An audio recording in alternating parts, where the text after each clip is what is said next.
Salve, meus queridos, tudo bem com vocês? Hoje nós vamos falar a respeito do sistema respiratório humano. Vamos detalhar toda a anatomia do sistema respiratório e, é lógico, também a fisiologia, ou seja, o funcionamento do nosso sistema respiratório. Basicamente, o sistema respiratório é composto pela cavidade nasal, faringe, comum ao tubo digestório, laringe, traqueia, ramificações da traqueia, que são os brônquios pulmonares, que adentram nos pulmões, tanto direito quanto esquerdo, a ramificação dos brônquios pulmonares, que são denominados de bronquíolos. Basicamente, para a gente falar a respeito da função do sistema respiratório, é permitir as chamadas trocas gasosas, ou seja, vai captar o oxigênio presente na atmosfera para que ele seja utilizado durante o processo de respiração celular e, consequentemente, também com liberação de energia e pela liberação posterior do gás carbônico. Então aqui nós temos a função básica desse sistema chamado de sistema respiratório. O que a gente vai ver agora é o funcionamento desse sistema respiratório através dos movimentos que permitem a entrada de ar nos pulmões, chamado de inspiração, e também os movimentos que permitem a expulsão, a saída de ar dos pulmões, que é o processo denominado de expiração. Então vamos lá, movimentos de inspiração e expiração. Pessoal, a respiração é realizada no interior das células. É realizada por organelas denominadas mitocôndrias. Então guarda isso, o corpo humano não respira. A respiração é realizada no interior das células. O sistema respiratório tem como função permitir a entrada e a saída dos gases. E é isso que a gente vai ver agora através dos movimentos denominados de inspiração e expiração. Primeiro, esse movimento respiratório, a entrada e a saída do ar, parte dela é controlada no sistema nervoso como sendo um ato voluntário. Por exemplo, um mau cheiro, a gente pode cessar a respiração por alguns instantes. Mas a maior parte desse controle respiratório é realizado por uma região do sistema nervoso denominada bulbo, sendo considerado um ato involuntário. Então vamos dar uma olhada nessa questão? Gente, da seguinte maneira existe o estímulo para o bulbo para que ele possa realizar os movimentos respiratórios, tá? Existem duas artérias, chamada artéria aorta e artéria carótida. Essas duas artérias têm receptores nervosos e esses receptores nervosos conseguem detectar a diminuição dos níveis de oxigênio. Quando isso acontece, são enviados sinais ao bulbo que passam a estimular tanto o diafragma quanto os músculos intercostais, para que a gente vai ver daqui a pouco, para aumentar a frequência respiratória e, consequentemente, permitir uma maior entrada de oxigênio nos pulmões. Além disso tudo, o bulbo também é capaz de perceber um aumento na concentração de ácido carbônico no sangue. Isso acontece quando tem uma maior concentração de gás carbônico, porque isso acontece pela formação do ácido carbônico quando há uma reação entre a água e o gás carbônico. Isso vai ser liberado pelos tecidos. Quando ocorre essa maior concentração de ácido carbônico, estimula também o bulbo a realizar os movimentos respiratórios. Tranquilo? Ficou claro isso? Então vamos voltar lá para os movimentos respiratórios? Então tá aqui, gente. Vocês já sabem qual é a função do bulbo. Tranquilo? Agora a gente tem que saber quem participa desses processos, tanto de inspiração quanto de expiração. Aqui estão os pulmões. Eles ficam no interior da nossa chamada caixa torácica. E aqui estão nossas costelas. Entre as costelas existem músculos, chamados de músculos intercostais, entre costelas. E logo abaixo da caixa torácica, a gente tem um músculo muito importante também para o processo respiratório. Esse músculo se chama diafragma, que é estimulado por um nervo do nosso sistema nervoso, chamado nervo frênico, que de vez em quando dá uma desestabilizada, às vezes quando a gente come muito rapidamente e provoca o famoso soluço. No funcionamento do diafragma tem explicação em parte do soluço, tá? Então vamos lá, a gente já sabe dos músculos intercostais e também do diafragma. A inspiração permite a entrada do ar, a expiração permite a saída do ar. O que vai acontecer nos processos? Para que haja inspiração, inicialmente ocorre a contração, tanto dos músculos intercostais, quanto também do diafragma. O diafragma desce, ele vai para baixo. Quando ele desce, aumenta o volume da caixa torácica. Quando aumenta o volume da caixa torácica, a pressão interna aqui dentro dos pulmões, ela fica menor do que a pressão externa. Quando isso acontece, permite-se a entrada de ar nos pulmões. O processo contrário que é a expiração. Os músculos intercostais e o diafragma, eles estavam contraídos. O que vai acontecer com eles? Eles vão relaxar. Quando isso acontece, o diafragma que tinha ido para baixo durante a inspiração, ele sobe. Quando ele sobe, diminui o volume da caixa torácica. Quando ele diminui o volume da caixa torácica, aumenta a pressão interna dos pulmões. Quando a pressão aqui dentro aumenta, o ar é expulso dos pulmões, ele sai. Então é um processo extremamente simples, vou repetir para vocês, tá? Para inspirar, o que acontece com os músculos intercostais e com o diafragma? Eles contraem, o diafragma vai para baixo, aumenta o volume da caixa torácica e a pressão externa fica maior, o ar entra. Para expirar, diafragma e músculos intercostais relaxam. O diafragma sobe, o volume da caixa torácica fica menor, aumentando o volume, a pressão dentro da caixa torácica, expulsando o ar dos pulmões. A animação vai mostrar isso para vocês aqui bem rapidinho.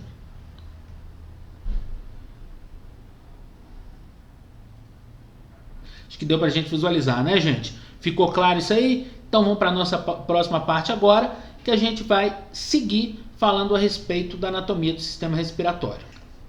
Só um detalhezinho aqui, antes da gente entrar em si na anatomia do sistema respiratório, é bom a gente falar um pouquinho a respeito da composição do ar que entra e do ar que sai, do ar inspirado e do ar expirado. Quando o ar entra nos pulmões, cerca de 21% é oxigênio, 0,03% é gás carbônico, 78% é o nitrogênio, o gás mais abundante da atmosfera. Quando a gente expira, há uma diferença, tanto do oxigênio quanto do gás carbônico. Entrou 21, saiu 14. Essa diferença se explica por quê? Porque parte desse oxigênio que entrou é utilizado na respiração celular. Ele é consumido, por isso que entra 21 e sai 14. Aumenta a quantidade de CO2. Era 0,03% de CO2 quando a gente expirou. E saiu 6%. Por que aumentou? Porque durante o processo de respiração celular, além da energia liberada, libera-se também o CO2. Tranquilo? Agora sim, a gente parte para a anatomia do sistema respiratório. A gente começa falando dessa parte aqui, ó, da chamada cavidade nasal. Qual que é a importância da cavidade nasal? Primeiro, ela é composta por um tecido epitelial, pseudoestratificado e ciliado. Esses cílios, pessoal, eles são de extrema importância, porque eles são responsáveis pela filtração do ar. Além desses cílios, também de importância nessa região da cavidade nasal, nós temos as chamadas conchas nasais. Isso aqui tudo é concha nasal, tá? A concha nasal é responsável por aquecer e umidificar o ar que vai chegar até os pulmões, tá? O último detalhezinho aqui para percepção, para olfato, é o chamado bulbo olfatório, beleza? Então, após a passagem do ar pela cavidade nasal, onde ele vai ser filtrado por esse tecido epitelial, pseudoestratificado, ciliado, aquecido e umidificado pelas chamadas conchas nasais, a sequência a gente tem tanto faringe quanto laringe. A faringe, vocês devem se lembrar muito bem, ela é comum ao sistema digestório. Lá na faringe tem uma região chamada glote. Na glote tem uma válvula chamada epiglote. A epiglote, quando a gente está alimentando, quando a gente está comendo, ela fecha a traqueia e impede com que o alimento passe e chegue até os pulmões. Permite a passagem do alimento diretamente pelo esôfago, dando sequência na passagem pelo trato digestório. Quando ocorre parte de passagem dos alimentos na traqueia, ocorre o famoso engasgamento, ok? Fechado? Então, logo após a faringe, nós temos a laringe. A laringe é onde se localizam as chamadas pregas vocais, também conhecidas como cordas vocais. A passagem do som pela laringe e a vibração das pregas vocais ou cordas vocais é com que permitem com que a gente possa fazer isso aqui, ó, emitir um som. Ok? Pessoal, essa emissão de som por meio das pregas vocais, é bom a gente entender também, em termos de curiosidade, as vibrações que acontecem. No homem, são cerca de 125 vibrações por segundo. E nas mulheres, cerca de 250 vibrações por segundo. Por ter menos vibrações, a voz no homem fica mais grave. Por ter mais vibrações, a voz feminina tende a ficar mais aguda. Então, faringe, laringe. Sequência, a gente tem esse tubo aqui, ó. O tubo com cerca de 1,5 cm de diâmetro, cerca de 10 centímetros, chamado de traqueia. A traqueia é totalmente dividida em anéis. Ela é anelada. E a função da traqueia é direcionar o ar no restante do sistema respiratório. A traqueia se ramifica tanto para o lado direito quanto para o lado esquerdo, nos chamados brônquios pulmonares. Os brônquios se ramificam no interior dos pulmões, formando os chamados bronquíolos. É a nossa árvore brônquica, aqui no interior justamente dos nossos pulmões, tá? São dois pulmões, pulmão direito e pulmão esquerdo, ok? Existe uma diferença entre eles. O pulmão direito é dividido em 3 partes, ó. Tá vendo aqui onde está ele, ó? São os lobos. Então, 1, 2, 3 lobos. O pulmão esquerdo, ele é um pouco menor do que o direito e é dividido em 2 lobos, ok? Por que o esquerdo é um pouquinho menor? Porque existe um espaço entre os pulmões onde se aloja o nosso coração. Esse espaço se chama mediastino e o coração um pouquinho deslocado para o lado esquerdo. Os pulmões são revestidos por uma membrana e essa membrana recebe o nome de pleura. Os pulmões, pessoal, têm um volume de cerca de 5 litros em média, tá? Podendo variar um pouquinho para mais, um pouquinho para menos, tá? E em média, por inspiração e expiração, entram cerca de 500 ml nos pulmões. Então nós vimos que ocorre a ramificação da traqueia, os chamados brônquios. Os brônquios se ramificam já no interior dos pulmões, nos bronquíolos pulmonares. Na ponta dos bronquíolos pulmonares nós temos essa estrutura aqui ampliada. Essa estrutura se chama alvéolo pulmonar. Nós temos cerca de 750 milhões de alvéolos pulmonares, tá? O que corresponde a uma área de mais ou menos 70 metros quadrados de superfície respiratória. A importância dos alvéolos pulmonares, porque é lá que acontece um processo chamado hematose, ou também conhecido como trocas gasosas. É quando o sangue que chega aqui aos pulmões rico em CO2, sangue venoso, libera o CO2 para a circulação sanguínea, para os capilares sanguíneos, tá? E recebe o chamado sangue arterial. CO2 chega, O2 passa para as células, é lógico, ao cair na circulação sanguínea.